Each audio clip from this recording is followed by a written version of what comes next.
उत्तराखंड के 25वें स्थापना दिवस के मौके पर आज राजधानी देहरादून स्थित पुलिस लाइन में रैतिक परेड आयोजित की गई, जहां इस दौरान मुख्यमंत्री पुष्कर सिंह धामी सहित chief of defence staff Anil Chauhan, राज्यपाल लेफ्टिनेंट जनरल सेवानिवृत्त गुरमीत सिंह, पुलिस महानिदेशक अभिनव कुमार सहित तमाम आला अधिकारी और नेता मौजूद रहे। इस अवसर पर अनेकों क्षेत्र में उत्कृष्ट कार्य करने वाले दिग्गजों को उत्तराखंड के गौरव सम्मान से नवाजा गया, जिनमें हेमंत पांडे, माता मंगला देवी, महेश कुड़ियाल, CDS अनिल चौहान, प्रीतम भरतवान शामिल हैं।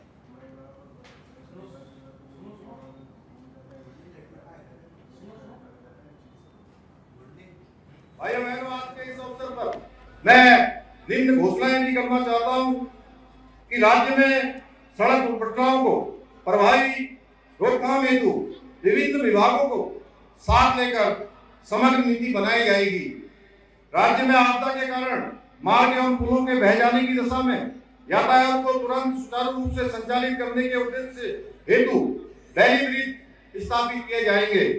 उत्तराखंड राज्य में महिलाओं का समग्र विकास सुनिश्चित करने हेतु महिला नीति यथाशीघ्र अधिसूचित की जाएगी। आगामी राष्ट्रीय खेलों में उत्तराखंड के जो खिलाड़ी मेडल जीतेंगे उनको पुरस्कारों हेतु नियत धनराशि के बराबर उतनी ही धनराशि राज्य सरकार द्वारा अतिरिक्त रूप से जहाँ तक इसकी बात 24 साल आज पूरे हुए हैं उत्तराखंड राज्य को भी और उत्तराखंड पुलिस को भी। आज हमारी पुलिस का भी स्थापना दिवस है और मैं तो उस समय भी मौजूद था जब 9 नवंबर की रात को प्रदेश का और हमारी पुलिस का जन्म हुआ था, हम लोग अस्तित्व में आए थे। तो आज सबसे पहले तो सभी प्रदेशवासियों को, हमारे यहाँ राज्य में पधारे सभी पर्यटकों को, तीर्थ यात्रियों को इस शुभ अवसर पर हमारी ओर से, उत्तराखंड पुलिस की ओर से बधाई। मैं माननीय राज्यपाल महोदय का, माननीय मुख्यमंत्री महोदय का और सभी वरिष्ठ जनप्रतिनिधि महोदय का, सभी वरिष्ठ अधिकारी गण का, चीफ सेक्रेटरी मैडम, सबसे पहले तो उन सब लोगों को प्रणाम करेंगे, श्रद्धांजलि देंगे जिन्होंने राज्य बनाने का सपना के चक्कर में पूरी जान गंवाई। उनको समर्पित है ये सम्मान।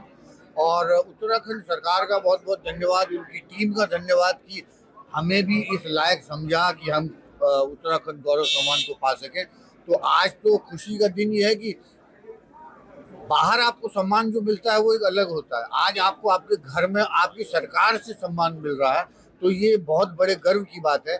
मैं खुद बहुत इससे गौरवान्वित हूँ और तमाम सरकार की पूरी टीम को धन्यवाद देना चाहता हूँ कि उन्होंने चुन चुन के सबको सम्मान दिया है, एक एक योग्य व्यक्ति को सम्मान दिया है। हरिद्वार वन विभाग ने एक बड़े वन तस्कर गिरोह का खुलासा किया है। आपको बता दें कि गिरोह में शामिल 4 तस्करों को गिरफ्तार करने में वन विभाग की टीम ने सफलता हासिल की है। गिरफ्तार किए गए आरोपी उत्तराखंड और उत्तर प्रदेश के रहने वाले हैं और पिछले 1 महीने से हरिद्वार के जंगलों से कीमती खैर की लकड़ियां काटने का काम कर रहे थे। देर रात हरिद्वार वन विभाग की पथरी रेंज से 4 आरोपियों की गिरफ्तारी की गई है, जिनके कब्जे से खैर की लकड़ियों के 32 नग भी बरामद हुए हैं, जिनकी कीमत लाखों में है। DFO वैभव सिंह ने प्रेस कॉन्फ्रेंस कर पूरे मामले का खुलासा किया। उन्होंने बताया कि इस गिरोह में अन्य कई तस्करों के शामिल होने की जानकारी प्राप्त हुई है। जल्द ही अन्य आरोपियों को भी गिरफ्तार किया जाएगा। लोगों को कल जो है हमारी टीम द्वारा गिरफ्तार किया गया है। इन 4 लोगों में से जो 2 अभियुक्त हैं वो यूपी मुजफ्फरनगर के निवासी हैं और 2 हरिद्वार के निवासी हैं। इसके साथ साथ 32 नग खैर के जो गिल्टे हैं उसको बरामद किया गया है और साथ ही साथ एक महिंद्रा बोलेरो पिकअप गाड़ी को भी जो है वो सीज किया गया है। तो देखिए, खैर बहुत ही एक मूल्यवान लकड़ी है और लगभग 7 से 8 हज़ार रुपये क्विंटल के हिसाब से इसको जो है जो इसका व्यावसायिक उपयोग है उसमें कत्थे बनाने के लिए किया जाता है। और पूर्व में हमारे यहाँ लक्सर में 2 घटनाएं हुई थी। हमारा रेंज केस नंबर 17 और रेंज केस नंबर। प्रदेश भर में आज राज्य स्थापना दिवस बड़े धूमधाम से मनाया गया। वहीं टिहरी जनपद के घनसाली तहसील में स्थापना दिवस के अवसर पर SDM डॉक्टर अपूर्वा सिंह व तहसीलदार बीरम सिंह पवार ने 35 राज्य आंदोलनकारियों और आपदा के दौरान उत्कृष्ट कार्य करने वाले तमाम अधिकारियों और कर्मचारियों को सम्मानित किया।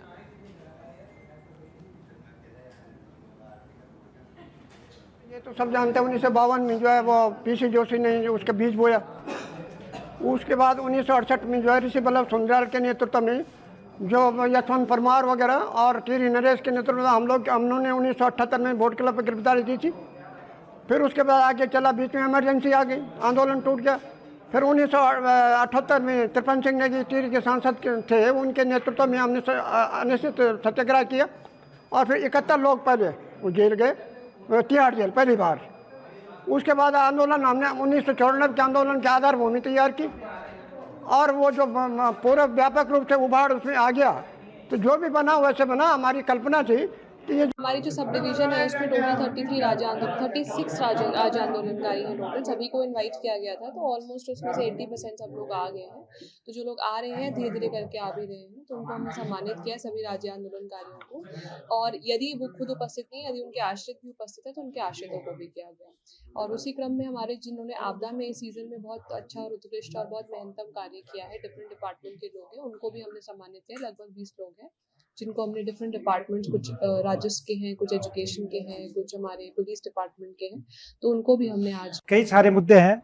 हमारे पहाड़ का जो रोजगार के लिए तीर्थाटन है, जो पर्यटन की जो नीति है उसको बनाया जाए, सुदृढ़ बनाया जाए। हमारे धार्मिक, साहसिक और नैसर्गिक पर्यटन को विकसित किया जाए। इसको जोड़ने के लिए सबसे पहले मोटर मार्गों को आपस में जोड़ दिया जाए और मोटर मार्गों का जो निर्माण हो, जो विकास की योजनाएं जो हो, उनको ऐसा नहीं कि 2 किलोमीटर सड़क बन रही है और 20 किलोमीटर जो भूमि है उसका तहस नहस की जा रही है। एक वैज्ञानिक तरीके से उसका हो तो विकास की जो योजनाएं हैं जनता के अनुकूल बने, तभी जाकर के राज्य के सपना साकार हो सकता है। स्वर्गीय बडोनी, अन्य आंदोलनकारियों को जो राज्य का जो सपना था वो साकार हो सकता है। टीवी में राज्य स्थापना दिवस के अवसर पर प्रदेश के सबसे बड़े विकास खंड भिलंगना में नवनिर्मित भवन का विधिवत पूजा अर्चना कर ब्लॉक प्रमुख बसुमती घणाता व क्षेत्रीय विधायक शक्तिलाल शाह ने उद्घाटन किया। 186 ग्राम पंचायतों का नवनिर्मित ब्लॉक भवन 250 लाख में बनकर तैयार हो गया है, जिसे शनिवार को राज्य स्थापना दिवस के अवसर पर ब्लॉक प्रमुख बसुमती घणाता की अध्यक्षता में विधिवत उद्घाटन समारोह का आयोजन किया गया, जिसमें तमाम जनप्रतिनिधियों सहित अधिकारी कर्मचारी मौजूद रहे।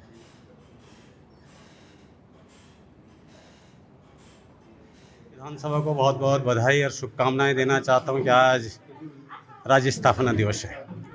उसके साथ मैं अपने सेंटर की सरकार को भी धन्यवाद करना चाहता हूं। माननीय मोदी जी का आभार व्यक्त करना चाहता हूं, अपनी सांसद जी का भी धन्यवाद करना चाहता हूं और अपने प्रदेश के युवा मुख्यमंत्री आदरणीय पुष्कर धामी जी का भी धन्यवाद करना चाहता हूं, जिन्होंने हमारी बात को सुना और हमें बहुत जल्दी यहाँ पे विकास खंड का नया भवन दिया। पहले तो मैं आज स्थापना दिवस की बहुत बहुत बधाई और शुभकामनाएं देती हूँ प्रदेशवासियों को, जनपद वासियों को, क्षेत्रवासियों को बहुत बहुत बधाई और शुभकामनाएं। और आज हमने यहाँ पे माननीय विधायक जी के कर कमलों से नवनिर्मित भवन का उद्घाटन किया। इसके लिए मैं अपने सर्वप्रथम केंद्र सरकार का बहुत बहुत धन्यवाद करती हूँ, राज्य सरकार का बहुत बहुत धन्यवाद करती हूँ और अपनी माननीय सांसद जी का भी बहुत बहुत धन्यवाद करती हूँ और माननीय विधायक जी के अथक प्रयासों से ये नए भवन का यहाँ पे उद्घाटन हुआ। माननीय विधायक जी का भी बहुत बहुत धन्यवाद करती हूँ। पहले तो मैं खबर चमोली जिले की है, जहां राज्य स्थापना दिवस बड़ी ही सादगी के साथ ग्रीष्मकालीन राजधानी भराड़ीसेन में मनाया गया। मुख्यमंत्री पुष्कर सिंह धामी ने विधानसभा परिसर भड़ासीसेन में पूरे प्रदेशवासियों को 24 वर्ष पूर्ण होने और रजत जयंती वर्ष के शुभारंभ अवसर पर बधाई और शुभकामनाएं दी। इस अवसर पर मुख्यमंत्री ने सीमली में महिला बेस अस्पताल को पूर्ण बेस अस्पताल बनाने और इंटर कॉलेज आगर चट्टी में विज्ञान वर्ग शुरू करने की घोषणा की।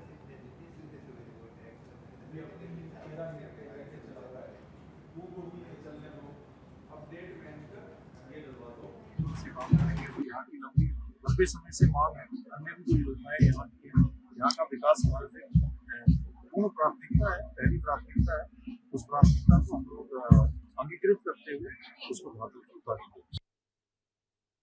उत्तराखंड में ऊधम सिंह नगर के नानक मत्ता के गुरु नानक इंटर कॉलेज में हंस फाउंडेशन की टीम ने छात्राओं को महामारी के प्रति नुक्कड़ नाटक के माध्यम से जागरूक किया और आवश्यक जानकारी दी। साथ ही फाउंडेशन की टीम ने महामारी के दौरान उपयोग में लाई जाने वाली सामग्री भी वितरित की।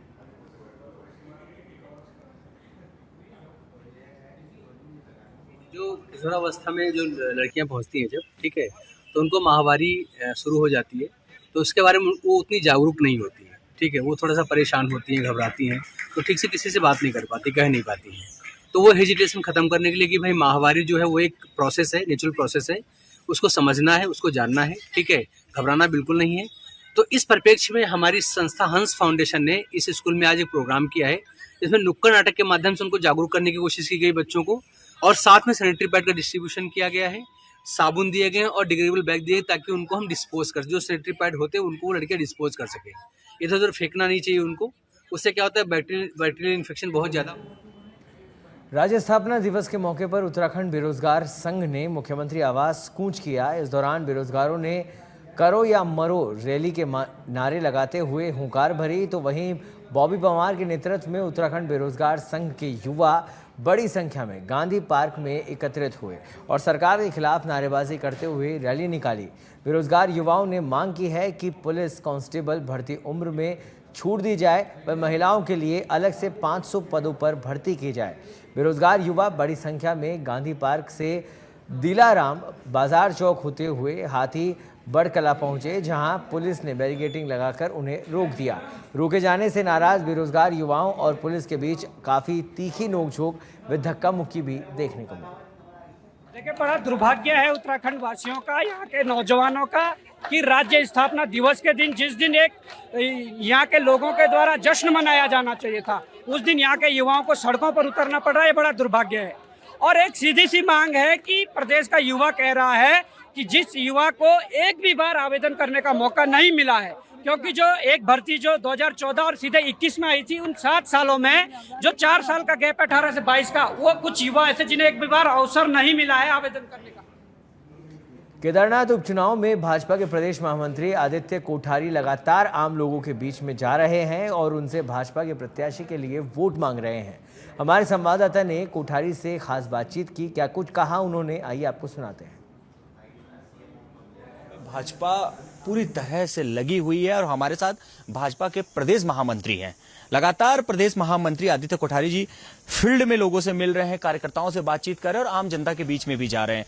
सर, स्थिति अभी भले ही कुछ दिन बाकी है, लगभग 10 दिन के करीब बाकी है, पर स्थिति आपको क्या नजर आ रही है अगर अभी देखें तो? भारतीय जनता पार्टी अपने काम के आधार पर चुनाव लड़ती है और अपने कार्यकर्ताओं की ताकत के आधार पर चुनाव लड़ती है। हमारी केदारनाथ विधानसभा का जो उपचुनाव हो रहा है, केदारनाथ धाम के प्रति, केदारनाथ भगवान के प्रति हमारे देश के यशस्वी प्रधानमंत्री आदरणीय नरेंद्र मोदी जी की अगाध श्रद्धा रही है। ये उनकी तप भूमि भी है और ये उनकी कर्म भूमि भी है। नरेंद्र मोदी जी ने जिस दिन से प्रधानमंत्री वो बने, उसके बाद जब से वो केदारनाथ धाम में उनकी यात्राएं हुई हैं, तब से उत्तराखंड के चारों धामों की तुलना में यात्रियों की संख्या बहुत तेजी से बढ़ी है। देश और विदेश से आने वाले तीर्थयात्रियों की सुविधाओं में इजाफा हो, यात्रियों को किसी प्रकार की कोई दिक्कत न हो, इसके लिए प्रधानमंत्री जी ने विशेष विकास के कार्य किए हैं। और यहाँ जितने अधिक तीर्थयात्री आएंगे, उससे यहाँ के स्थानीय लोगों को रोजगार मिलेगा, क्योंकि यहाँ की लगभग 70% आबादी केदारनाथ यात्रा पर निर्भर करती है। यहाँ होटल व्यवसायी हैं, घोड़ा खच्चर वाले हैं, टेंट वाले हैं, आदि अनेक प्रकार के व्यवसाय यहाँ के स्थानीय लोग करते हैं। और जितने यात्री अधिक से अधिक यहाँ आएंगे, उतने उनके व्यवसाय में वृद्धि होगी। एक आखिरी सवाल मेरा है। एक सवाल तो यह है कि जो मुख्यमंत्री पुष्कर सिंह धामी ने यहाँ की जनता को कहा कि आपका विधायक जब तक नहीं है तब तक मैं आपका विधायक हूँ। उन्होंने कई योजनाएं भी यहाँ पर जो उनका भी उन्होंने उद्घाटन किया, कई का शिलान्यास किया और कई का जो उन्होंने कहा कि आने वाले भविष्य में हम लोग इन योजनाओं को आगे रखेंगे। दूसरा, आप अपने जो कैंडिडेट है उसे किस तरह से यहाँ पर देख रहे हैं, इन दोनों चीजों को अगर देखें? श्रद्धेय शैला रानी रावत जी के निधन के बाद जिस दिन से ये सीट रिक्त हुई है, प्रदेश के मुख्यमंत्री आदरणीय पुष्कर सिंह धामी जी ने संकल्प लिया कि जब तक यहाँ नया विधायक नहीं चुना जाता है, तब तक इस विधानसभा का विधायक के रूप में मैं काम करूंगा। और निश्चित रूप से तब से जैसे यहाँ आपदा आई 30-31 जुलाई को, तो मुख्यमंत्री जी ने यहाँ के विधायक के रूप में, प्रदेश के मुख्यमंत्री के रूप में आपदा में फंसे हुए लोगों को रेस्क्यू करने का काम किया। और यहाँ जितने भी प्रभावित लोग थे, चाहे टेंट वाले थे, घोड़ा खच्चर वाले थे, दुकानदार थे, सभी लोगों को करीब करीब 9 करोड़ 64 लाख रुपए का राहत पैकेज देने का काम किया है। और उसके बाद करीब 600 करोड़ से अधिक की योजनाओं को उन्होंने वित्तीय स्वीकृति दी है, अपनी घोषणा में शामिल किया है। तो केदारनाथ विधानसभा में इस समय ऐसे काम हुए हैं, इतने काम हुए हैं, हम कह सकते हैं कि न भूतो न भविष्यति, इतने काम हुए हैं। इतने कामों को जो अमली जामा पहनाया गया है, सभी पर काम प्रारंभ हो गया है। तो मैं समझता हूं कि ये केदारनाथ क्षेत्र के लिए, हम सभी के लिए एक सौभाग्य की बात है। अगर आप अपने कैंडिडेट जो है वो फील्ड में जा रही है, मैडम को किस तरह से देख रहे हैं आप? उनकी अभी फिलहाल लोगों के बीच में कैसी स्थिति है? हमारी प्रत्याशी श्रीमती आशा नौटियाल जी लोकप्रिय हैं, सरल स्वभाव की हैं और यहाँ से 2 बार पहले भी विधायक रह चुकी हैं। मैंने टिकट की घोषणा होने से पहले भी कहा था कि जन भावनाओं के अनुरूप और कार्यकर्ताओं की इच्छा के अनुरूप ही यहाँ का हमारा प्रत्याशी होगा। और निश्चित रूप से भारतीय जनता पार्टी केंद्रीय नेतृत्व ने जो यहाँ के लिए प्रत्याशी घोषित किया है, उसकी जनता में स्वीकार्यता है। आम जनता उनको पसंद कर रही है और विशेषकर जो महिला वर्ग है, महिलाओं में उनके प्रति जबरदस्त सहानुभूति है और उनका समर्थन करने के लिए महिला आ रही है। और इसका उदाहरण जहां जहां जिस क्षेत्र में हमारी प्रत्याशी आशा नौटियाल जी जा रही हैं, बहुत बड़ा हुजूम उनके साथ में एकत्रित हो रहा है। उनके जो काफिला चल रहा है उसमें सैकड़ों लोग शामिल हो रहे हैं। तो ये उनकी लोकप्रियता का, लोग उनको पसंद कर रहे हैं, इसका प्रमाण है। लगातार भाजपा फील्ड में काम कर रही है और विधानसभा की बात करें, इस विधानसभा में जहां पर उपचुनाव हो रहा है केदारनाथ, यहां पर भी भाजपा के कार्यकर्ता हों या उनके जो बड़े जो हैं, चाहे मंत्री हों या फिर जो उनके जितने भी कार्यकर्ता, मजबूत कार्यकर्ता हैं, वो लगातार फील्ड में लगे हुए हैं और उन्हें पूरी उम्मीद है कि आगे आने वाला जो चुनाव होगा 20 तारीख को जब वोटिंग होगी तो उनके पक्ष में अच्छे वोट पड़ेंगे। मेरे सहयोगी राहुल के साथ केदारनाथ विधानसभा सच बेधड़क। खबर उत्तराखंड के अल्मोड़ा से है, जहां पर हाल ही में हुए बस हादसे के बाद अब क्रैश बैरियर को लेकर सवाल खड़े हो गए हैं। आपको बता दें कि सड़कों के किनारे लगाए जाने वाले क्रैश बैरियर को लगाने पर अब सरकार जोर दे रही है। इसी कड़ी में मुख्यमंत्री पुष्कर सिंह धामी ने बस हादसे को लेकर विभागीय अधिकारियों के साथ समीक्षा बैठक की, जिसमें उन्होंने इस बात पर जोर दिया कि पहले भी सड़क सुरक्षा के दृष्टिगत सड़कों पर क्रैश बैरियर लगाने के निर्देश दिए थे, लेकिन ऐसा कई जगहों पर नहीं हुआ, जिस पर सीएम ने क्रैश बैरियर लगाने के कामों में लापरवाही बरतने वाले अधिकारियों से जवाब तलब करने के निर्देश दिए हैं।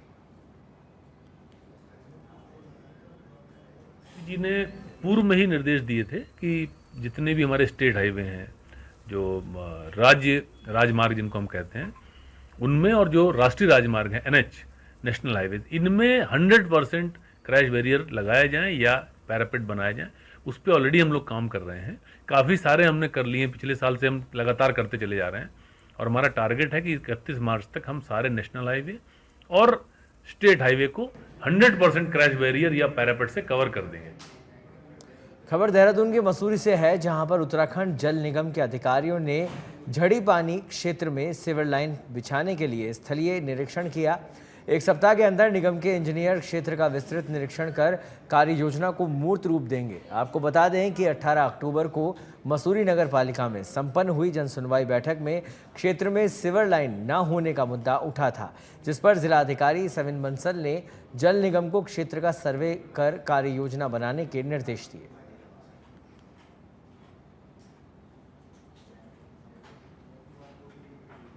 आज झड़ी पानी क्षेत्र में, संपूर्ण झड़ी पानी क्षेत्र में जल निगम से जो जेई आई थी शिवानी नौटियाल जी, उन्होंने स्थलीय निरीक्षण किया और वो झड़ी पानी के जो टमटा मोहल्ला है, झड़ी पानी टोल है, कमल कॉटेज है, तमाम जो क्षेत्र हैं, जो मोहल्ले हैं, उन सभी का स्थलीय निरीक्षण किया और एसटीपी कहाँ पर बन सकती है, चैम्बर कहाँ पर बन सकते हैं, इसका मोटा मोटा निरीक्षण किया और पूरे क्षेत्र में घूमे हैं और उन्होंने अपने हिसाब से रिपोर्ट बनाई है और जाके विभाग को समझा।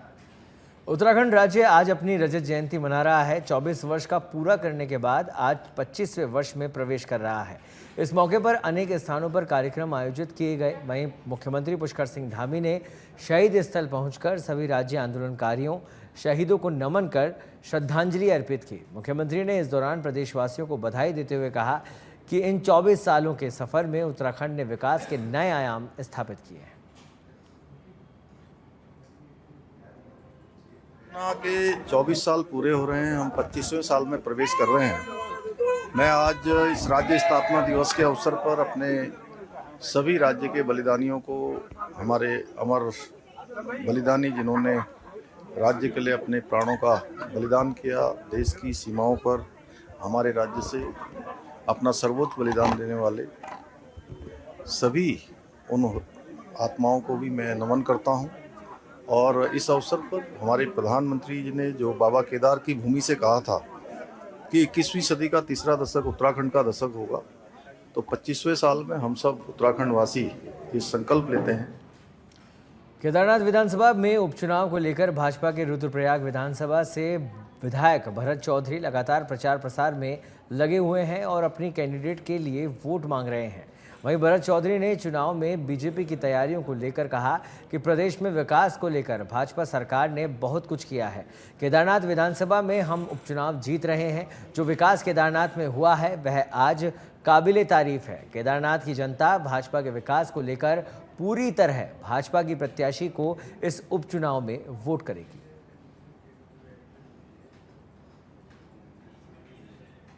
स्थिति बहुत ही अच्छी है। मैं तो ये कहूँगा कि महज औपचारिकताएं बाकी हैं। भारतीय जनता पार्टी एक तरफा यहाँ पर जीत हासिल करने जा रही है।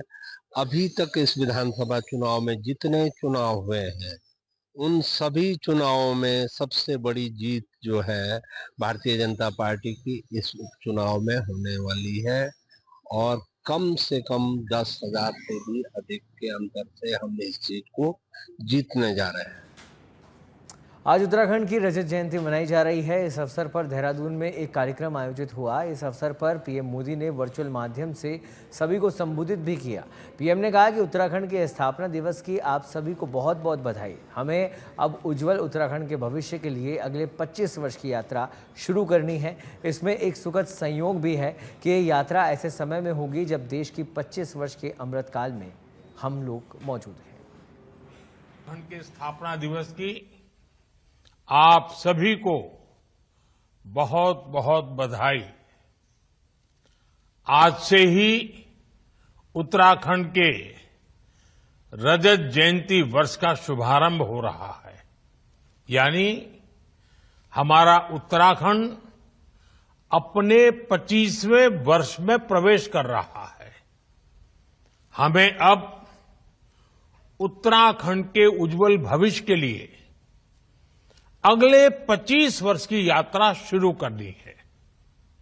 इसमें एक सुखद संयोग भी है। ये यात्रा ऐसे समय में होगी जब देश भी